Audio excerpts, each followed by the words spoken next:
સુરેન્દ્રનગર લોકસભા બેઠક પર ભાજપે હજુ તો ઉમેદવાર જાહેર કર્યા નથી, પરંતુ તે પહેલા વર્તમાન સાંસદ ડોક્ટર મહેન્દ્ર મુંજપરા સામે વિરોધના સૂર ઉઠી રહ્યા છે।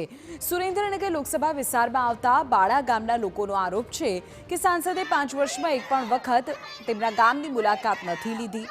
ગામમાં રસ્તા, ગટર, પાણી જેવી પ્રાથમિક સુવિધાઓની પણ સમસ્યા છે અને એ કારણે જ ગામના લોકો રોષે ભરાયા છે। ગામ લોકોનું કહેવું છે કે બાળા ગામ સુરેન્દ્રનગરથી માત્ર 5 કિલોમીટર દૂર છે, તેમ છતાં 5 વર્ષમાં એક પણ મુલાકાત લેવાની તસ્દી સાંસદે લીધી નથી। જો કે આ પહેલી વખતની વાત નથી, આ પહેલા પણ કુંદરપુર ગામના લોકો વિરોધ નોંધાવી ચૂક્યા હતા। 5 વર્ષ થયા નથી આવ્યા, ચૂંટણી લડીને વયા ગયા છે। હવે શું માંગણી છે તમારી? અમારા ગામમાં તળાવ ભરવાની માંગણી છે, નથી ગટરોની કાંઈ પાણી વ્યવસ્થા, ગટરના પાણીની નીકળવાની વ્યવસ્થા, તો એ ગટરના પાણીની વ્યવસ્થા કરવાની છે।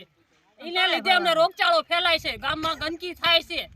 આજે તો મહિલા ખૂબ રોષે ભરાણી છે। તળાવમાં પાણી જુઓ, પીવા લાયક નથી, પશુને પીવા લાયક નથી, માણસને કપડાં ધોવા લાયક નથી, છતાંય બહેનોને ઘરે ધોવે એવું નથી ને તો ગંદા પાણીમાં ધોવા પડે છે। અને ચામડીના રોગ એટલા બધા, ખરજવા, ધાધર એવું બધું